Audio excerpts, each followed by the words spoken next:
नमस्कार दोस्तों, मैं संदीप यादव और आप देख रहे हैं state news times. Bharatiya Janata party के सत्ता में आने से पूरे 6 साल पूरे हो गए हैं। जब से दूसरी बार में सत्ता में आए हैं, तो उसके 1 साल कल पूरे हो गए। दूसरी बार सत्ता में आने पर प्रधानमंत्री नरेंद्र मोदी ने जनता के नाम एक चिट्ठी जारी किया। उन्होंने पिछले 6 साल में भारतीय जनता पार्टी द्वारा किए गए कामों का ब्यौरा दिया। उन्होंने अपनी चिट्ठी में यह भी जिक्र किया कि मौजूदा संकट को देखते हुए जनता के बीच नहीं जा पा रहे हैं, जिसकी वजह से वो चिट्ठी के माध्यम से जनता को संबोधन कर रहे हैं। उस चिट्ठी में उन्होंने यह भी जिक्र किया कि पिछले 6 सालों में भारतीय जनता पार्टी द्वारा किए गए काम, भारत एक लंबी उड़ान भरने के लिए तैयार है। इन सब मुद्दों पर बात करने के लिए हमारे साथ इस वक्त जुड़ चुके हैं राजेश्वर प्रसाद यादव, जो कि गरीब मजदूर किसानों की आवाज लगातार काफी लंबे समय से उठा रहे हैं। सर, बहुत बहुत स्वागत है आपका हमारे चैनल पर। आपको नमस्कार और आपके सभी दर्शकों को मेरा जो है नमस्कार। सर, प्रधानमंत्री नरेंद्र मोदी जब से सत्ता में आए हैं पूरे 6 साल हो गए हैं, लेकिन दूसरी बार सत्ता में आने पर कल पूरे 1 साल पूरे हुए हैं। 1 साल पूरे होने पर उन्होंने जनता के नाम एक चिट्ठी लिखा। उन्होंने चिट्ठी में बहुत सारी बातों का जिक्र किया है। तो मैं आपसे पहला सवाल पूछूंगा कि उन्होंने अपनी इस चिट्ठी में यह भी जिक्र किया है कि 2014 में लोग बदलाव के लिए वोट किए थे। मोदी सरकार पर लोग इतना भरोसा किए थे कि वह जिस वजह से जिस तरीके से उन्होंने वादे किए थे, तो बदलाव के लिए उन्होंने वोट किया था जो जनता थी। तो क्या लगता है कि कुछ बदलाव हुआ है पिछले 6 साल में? जी बिल्कुल बिल्कुल, उन्होंने यह बिल्कुल सही कहा कि उन्होंने पहली बार और पहला सवाल उन्होंने सही बोला, और नहीं तो 6 साल से केवल वो झूठ के लिए जाने जाते हैं। अब पहली बार अगर उन्होंने कहा कि 14 में जनता बदलाव के लिए वोट किया, तो उन्होंने पहली बार सही बोला है। लेकिन वो जनता के विचारों पर या जनता के उम्मीदों पे बिल्कुल खरा नहीं उतरे। ये जब से सत्ता में आए हैं तब से लेकर के अब तक झूठ पर झूठ बोलते गए। जब ये सत्ता में आ रहे थे तो उस समय इन्होंने कहा था कि देश के अंदर जो भी घोटालेबाज हैं, जिन्होंने देश का पैसा लूट करके ले जाके स्विट्जरलैंड की बैंकों में काला धन जमा किया है, उस काले धन को हम आएंगे और जितने भी बेरोजगार लोग हैं उनके खाते में 15-15 लाख हम दे देंगे। उसके बाद ये सत्ता में आते हैं, लोग बड़ी उम्मीद की है। आपने देखा होगा कि रिक्शे वाले भी इनका प्रचार करते थे। वो बेचारे जो है अपनी जर्जर शरीर से मांस के लोथड़े को पीछे बैठा करके खींचते थे, और लेकिन चुनाव को देख करके बड़े खुश हो रहे थे और कह रहे थे कि मोदी जी आने वाले हैं, हमारे भी अच्छे दिन लाने वाले हैं। अच्छे दिन आने वाले हैं, ये नारा हुआ करता था, अच्छे दिन आने वाले हैं।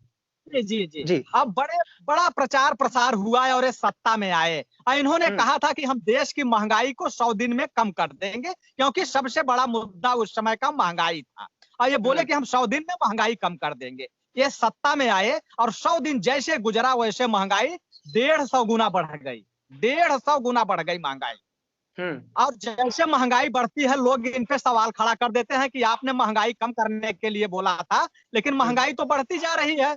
उसके बाद फिर इनसे लोग सवाल करने लगे कि आखिर काला धन कहाँ है, कब आएगा, कहाँ है काला धन।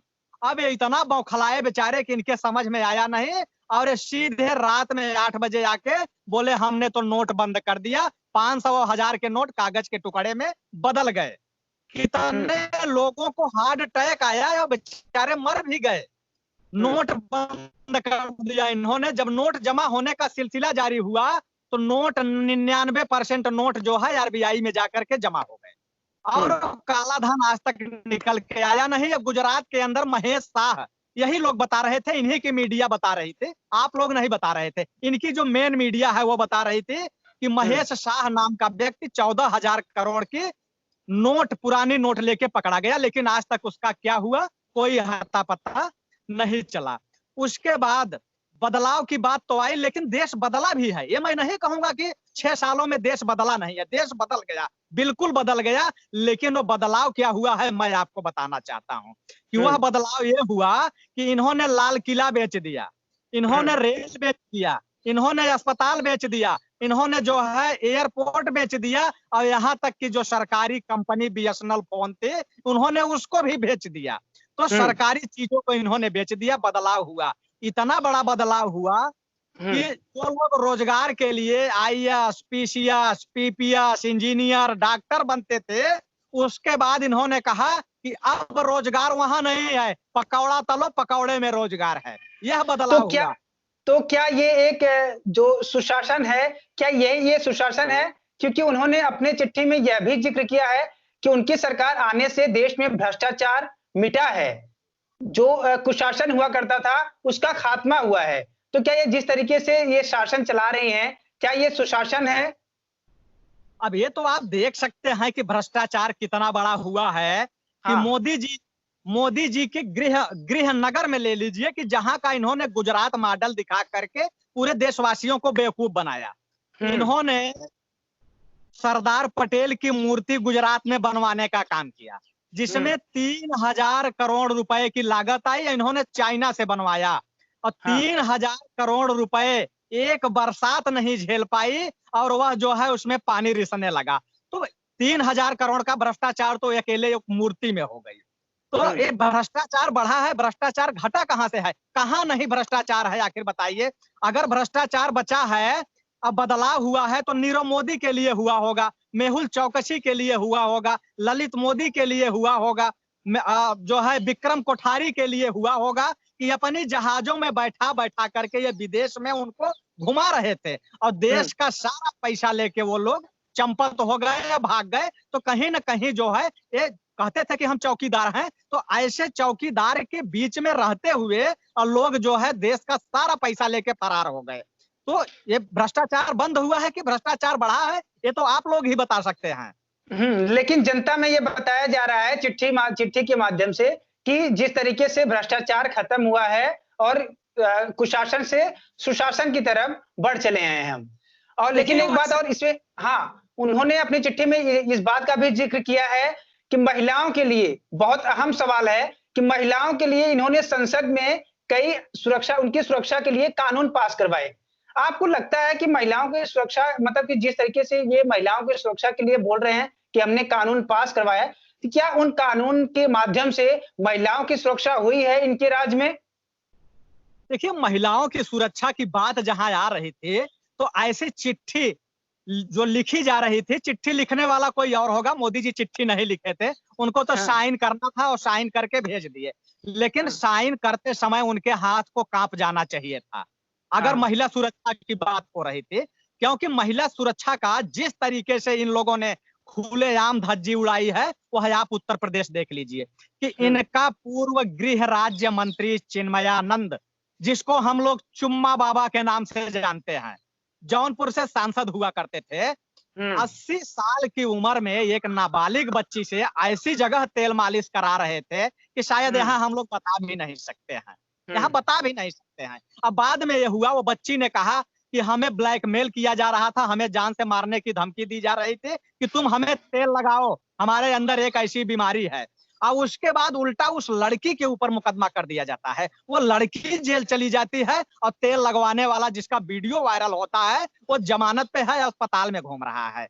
उसके बाद दूसरा आपने देखा होगा कि कुलदीप सिंह सेंगर, उन्नाव में आप देख लीजिए कि सेंगर ने एक लड़की का रेप किया और रेप करके पूरी लड़की के पूरे खानदान को खत्म कर दिया गया। उसके चाचा को, उसके चाची को, उस लड़की के ऊपर ट्रक चढ़वाया गया, क्या नहीं किया गया।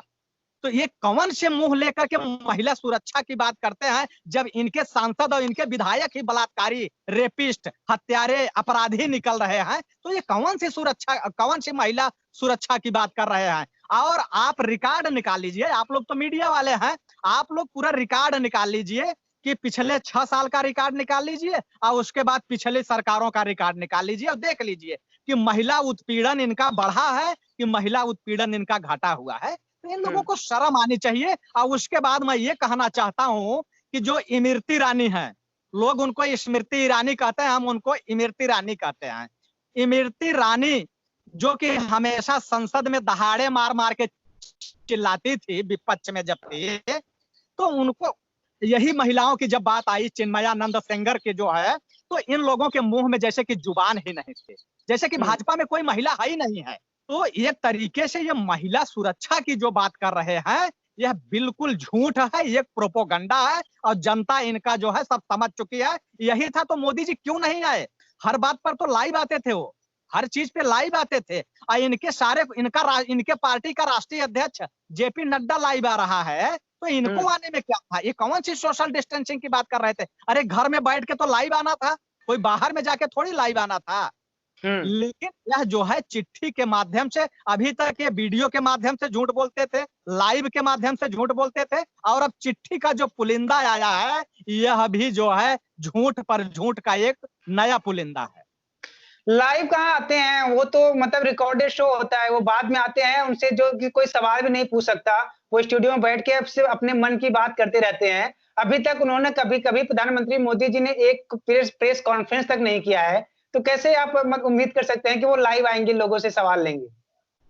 नहीं, नहीं, आप तो बिल्कुल सही कह रहे हैं। उनका जो भी और लाइव अगर आते भी हैं, तो उनका इंटरव्यू अक्षय कुमार करेंगे, आप थोड़ी करोगे।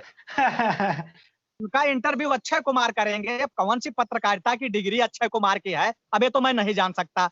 इनका इनका इंटरव्यू कौन करेंगी? अंजना ओम कश्यप करेंगी, जिनका कि हाँ। एक सवाल दिया होता है कि क्या पूछना है। अगर इनमें हैसियत है, तो ये कभी एनडीटीवी जैसे चैनल पर, कभी पोर्टल चैनल पर, कभी साधारण जो कि जमीन पे रहने वाला आदमी है, जमीन जनता के बीच में घूमने वाला पत्रकार है, कभी उस पर इंटरव्यू दे के दिखाएं। इनकी हैसियत नहीं है कि ऐसे लोगों पर जाके इंटरव्यू दे देंगे। अभी आपने इस बात का जिक्र किया कि अंजना ओम कश्यप इंटरव्यू लेती हैं, तो उसी बीच मुझे एक और सवाल मतलब कि आ गया मन में कि अभी ई एजेंडा चल रहा है। आज तक की तरफ से ई कॉन्क्लेव चलाया जा रहा है, जिसमें अलग-अलग पॉलिटिशियन आ रहे हैं। तो इसमें अभी आए थे ये अमित शाह जी। अमित शाह जी आए थे। एक तरफ प्रधानमंत्री नरेंद्र मोदी जी कहते हैं कि भारत को आत्मनिर्भर बनाना है, लेकिन उसमें खुलेआम दिख रहा था कि हमारे अमित शाह जी जो कि देश के गृह मंत्री हैं, वो आत्मनिर्भर बोलने में अटक जा रहे हैं। वो आत्मनिर्भर कई बार कोशिश किए, नहीं बोल पाए। अंत में अंजना और कश्यप को बोलना पड़ा कि आत्मनिर्भर, फिर जाके वो आत्मनिर्भर बोल पाए।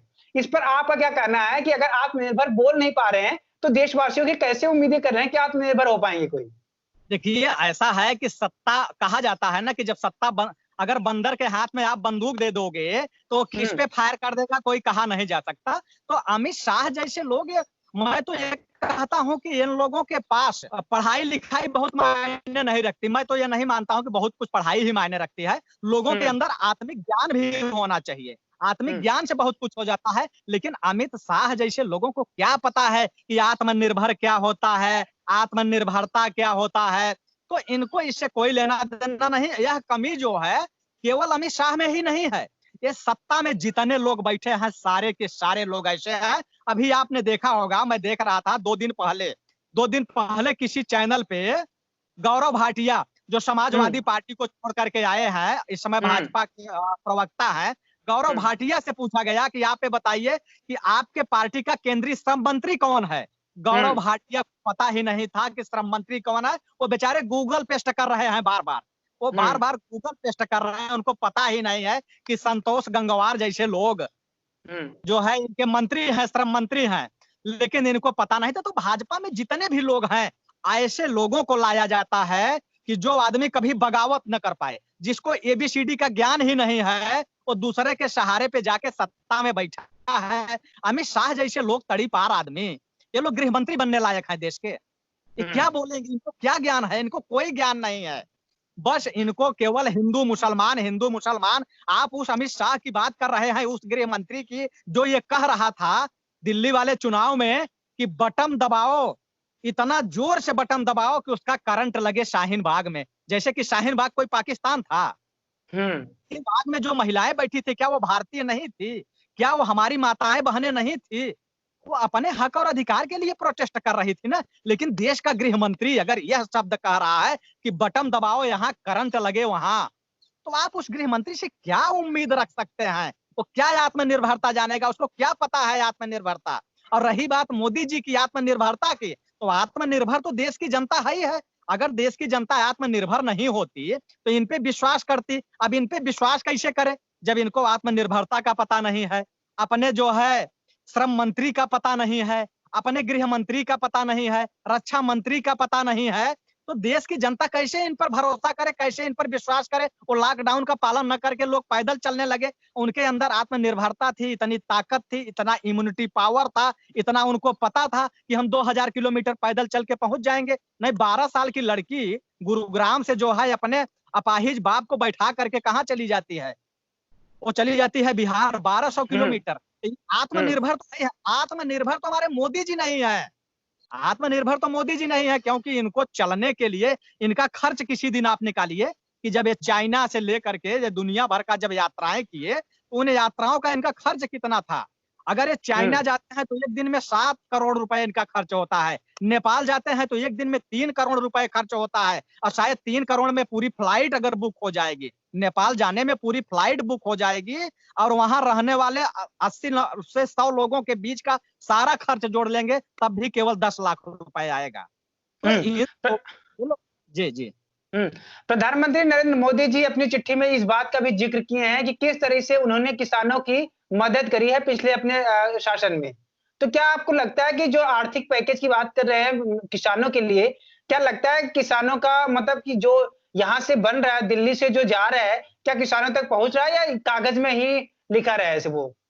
किसानों की बात तो करना एक तरीके से बेईमानी होगी कि जो अगर ये बोले हैं कि हमने किसानों की मदद की है। इन्होंने हाँ। किसानों की क्या मदद इन्होंने किसानों की है? अगर किसानों की मदद हुई होती तो पिछली सरकार में जो किसान है, 1 साल में 20,000 किसान आत्महत्या करते थे, और आज हम्म। 50,000 किसान आत्महत्या कर रहे हैं। हम्म। 50,000। तो अगर उनकी आर्थिक स्थिति सुदृढ़ हुई होती, किसानों को पैकेज मिला होता, तो आज किसान आत्महत्या क्यों करता? किसान जो है, आपने देखा होगा कि भारतीय जनता पार्टी की मध्य प्रदेश में सरकार थी, शिवराज सिंह मुख्यमंत्री थे, और वहां मंदसौर में किसान जो है आंदोलन कर रहे थे, किस बर्बर तरीके से उनके ऊपर गोलियां चलाई गई, और उसमें 7 किसान मारे गए। याद होगा हम्म। आपको कि 7 किसान उसमें मारे गए। तो हम्म। ये किसानों को गोलियां चलवा के उनके आंदोलन को दबाया जा रहा है, किसानों के ऊपर मुकदमा लिख के उनको दबाया जा रहा है, उनकी हत्याएं कर दी जा रही हैं, उनके मुकदमे नहीं लिखे जा रहे हैं, उनके एफआईआर नहीं लिखे जा रहे हैं। तो ये किसानों के लिए पैकेज, कौन सा पैकेज की बातें कर रहे हैं कि हमने किसानों को कौन सा पैकेज दे दिया? इन्होंने जो भी पैकेज दिया है वह सारा का सारा पैकेज इन्होंने अडानी को दिया, अंबानी को दिया, विजय माल्या को दिया, ललित मोदी को दिया, मेहुल चौकसी को दिया, विक्रम कोठारी को दिया, जिनको कि ये लोग पैसा दे दे के यहाँ से भगाने का काम किया है। वो सारा पैकेज वहां गया है। आज बताइए कि आज देश की स्थिति क्या है कि 3 रुपए किलो सब्जी बिक रही है, 3 रुपए किलो सब्जी बिक रही है। अगर उसका बीज खरीदता है किसान तो 300 रुपए किलो खरीदता है, और सब्जी का बीज खरीदता है 3,000 रुपए किलो। 3,000 रुपए किलो बीज खरीदता है, 3 रुपए में सब्जी बेच रहा है। हम्म। आज भैंस का दूध 15 रुपए लीटर बिक रहा है इस लॉकडाउन में। तो ये किसानों की दशा सुधर रही है, एक किसानों हम्म। की दशा खराब हो रही है। अभी आपने देखा होगा, एक मंत्री बोला है इनका कि किसान चोर होता है। मध्य हम्म। प्रदेश का मंत्री बोला है कि किसान चोर होता है। इसके पहले इनका जो है एक मंत्री था, जो केंद्रीय मंत्री देखिए राधा कृष्ण मोहन, जो कि हम्म। बिहार से चुन के आते केंद्रीय मंत्री। हम्म। उस आदमी ने खुले मंच पे भाषण दे रहा था कि किसान कभी गरीब नहीं हो सकता, मैं भी किसान हूँ, मैं 42,000 का जूता पहनता हूँ, मैं हम्म। भी किसान हूँ, 48 लाख की घड़ी पहनता हूँ। कभी आप सोच सकते हैं, कभी किसान 42,000 का जूता पहन सकता है? वो तो 42 रुपए का जूता नहीं पहनता है बेचारा, वो खूंटी में कांटे में जमीन पे चलते चलते उसका पैर ही फट फट के जूता बन जाता है। वहां हम्म। अगर शायद रख दे मंत्री जी के ऊपर तो मंत्री जी का पैर छिल जाएगा, संभाल नहीं पाएंगे, इतना फटा हुआ होता है। तो हम्म। इन लोगों की हम्म। बात कुछ अलग है। एक सारा कुछ इनका केवल कागजों पे रह जाता है। ये देश की जनता को निरा मूर्ख बना रहे हैं। जी ओवरऑल अगर बात करें तो आपसे ये मेरा लास्ट क्वेश्चन होगा कि प्रधानमंत्री नरेंद्र मोदी जी ने अपने चिट्ठी का ओवरऑल मतलब कि ये कंक्लूजन दिया था कि जिस तरह से पिछले 6 सालों में भाजपा द्वारा काम किया गया है, उससे भारत एक लंबी उड़ान के लिए तैयार है। यानी भारत एक लंबी छलांग लगाने के लिए तैयार है। तो क्या आपको लगता है कि जितने भी डिसीजन लिए गए हैं, उसमें उन्होंने यह भी जिक्र किया कि 370 हो, 3 तलाक हो, राम मंदिर हो, कई ऐसे उन्होंने गिनाए कि जिससे भारत एक लंबी उड़ान के लिए तैयार है। तो क्या आपको लगता है कि भारत लंबी उड़ान के लिए तैयार है? नहीं, उड़ान के लिए तैयार नहीं है। उड़ान वो उड़ चुका है। हुँ। 2000 किलोमीटर अगर आदमी पैदल चला जाए तो इससे बड़ी उड़ान आपकी क्या हो सकती है? जो महिला अस्पतालों में और घरों में प्रसव करती है, वह पेड़ों के नीचे प्रसव कर रही है। इससे बड़ा उड़ान आपका क्या हो सकता है? जो मजदूर रेल की पटरियों पे जो है लेट रहे हैं और उनके ऊपर से ट्रेन गुजर जा रही है, इससे बड़ा उड़ान आपका क्या हो सकता है? वह मजदूर जो अपने गृह जनपद में जा रहा है, उसको पुलिस लाठियों से पीट रही है, बॉर्डर सील कर दिया जा रहा है, उसको आतंकी और घुसपैठिया घोषित कर दिया जा रहा है। इससे बड़ी उड़ान क्या हो सकती है? इससे बड़ी कोई उड़ान हो सकती है? तो प्रधानमंत्री जी इस देश की उड़ान नहीं, गिरान की तरफ ले आ रहे हैं, देश को उड़ान की तरफ नहीं। ऐसा कभी आपने कल्पना किया होगा? हमने तो कभी कहानियों में भी नहीं पढ़ा था कि कोई गुजरात से पैदल चल के कलकत्ता तक आया हो। लोग आते थे तो बैलगाड़ी से आते थे, गधे से आते थे, घोड़े से आते थे, खच्चर से आते थे या नदियों में नाव के द्वारा आते थे। लेकिन पहली बार ऐसा जो है इतिहास अगर लिखा जाएगा तो लोग कल्पना नहीं कर सकते हैं कि वहीं एक वर्ग अरबपतियों को जहाजों से एयरलिफ्ट कराया जा रहा था विदेशों से, और खुद अपने देश के लोगों को जो है पैदल चलने पे मजबूर किया था। ऊपर से लाठियां भी मारी जा रही थी कि तुम जा क्यों रहे हो अपने घर। तो यह देश की उड़ान ही है ना, कितनी बड़ी उड़ान है ये तो सबको दिखाई दे रही है। केवल जो है वो मेन स्ट्रीम मीडिया को नहीं दिख रहा है, मेन स्ट्रीम मीडिया को दिख रहा है। बाकी तो जो छोटे छोटे चैनल हैं, छोटे छोटे पोर्टल चैनल हैं, आप जैसे लोग हो कि आज देश का लोकतंत्र बचा हुआ है, नहीं तो ये लोकतंत्र को खत्म करके यहाँ मनुतंत्र और पूंजीतंत्र तो ला चुके हैं, लेकिन ये पूंजीतंत्र के बाद ये मनुतंत्र लाना चाहते हैं। और वह मनुतंत्र ये यहाँ काबिज भी कर चुके हैं, आज 90% काबिज भी कर चुके हैं। आज देख लीजिए कि जिस तरीके से दलितों का उत्पीड़न हो रहा है, या किसी से छुपा है। क्या आपको लगता है कि ये जो मोदी जी के मतलब कि जिस तरीके से उन्होंने डिसीजन लिया, जिस तरीके से वो गरीबों के लिए काम कर रहे हैं, लगातार कह रहे हैं कि गरीबों के लिए हम काम कर रहे हैं। तो क्या आपको लगता है कि ये जो समाज है हमारी मतलब कि जो ये भोली-भाली जनता है, क्या ये अब समझ चुकी है या अभी भी इसे समझने में टाइम लगेगा? क्योंकि प्रधानमंत्री मोदी लगातार कहते रहे हैं कि हम गरीबों के लिए काम कर रहे हैं। पिछली बार 2014 से जब सत्ता में आए हैं, तो उन्होंने अपनी चिट्ठी में इस बात का भी ज़िक्र किया कि बदलाव के लिए वोट किया गया था 2014 में बदलाव के लिए वोट किया गया था, 2019 में भी उसे कंटिन्यू किया गया। तो क्या लगता है कि जनता आगे कंटिन्यू करेगी या जनता समझ चुकी है? देखिए बात यह है कि जनता पहले भी समझ, सबसे बड़ा पॉइंट मैं जिस पर मैं बात करने जा रहा हूं, हो सकता है कि आपको भरोसा न हो, आपको विश्वास न हो। ये लोग जो है एक प्रोपोगंडा चलाते हैं कि जनता हमारे पक्ष में है, जनता हमारे पक्ष में है। उसके बाद जब चुनाव आता है तो इनका ईवीएम सेटिंग होता है। ये चुनाव ईवीएम से जीतते हैं, ये मेरा खुला चैलेंज है। आप लोग मानिए या न मानिए, लेकिन इस पर आप लोगों को भी मुहिम चलाना होगा कि जो देश ईवीएम मशीन बनाता था वो खुद ईवीएम से चुनाव नहीं करा रहा है। जो देश हमसे 50 साल अपने को आगे बताते हैं, चाहे अमेरिका हो, चाहे इंग्लैंड हो, चाहे रूस हो, चाहे जापान हो, ये लोग चुनाव ईवीएम से नहीं कराते हैं। तो आखिर क्यों नहीं कराते हैं? तो ये बैलेट पेपर से अगर चुनाव करा लें, आज करा ले बैलेट पेपर से, तो ये चुनाव हार जाएंगे।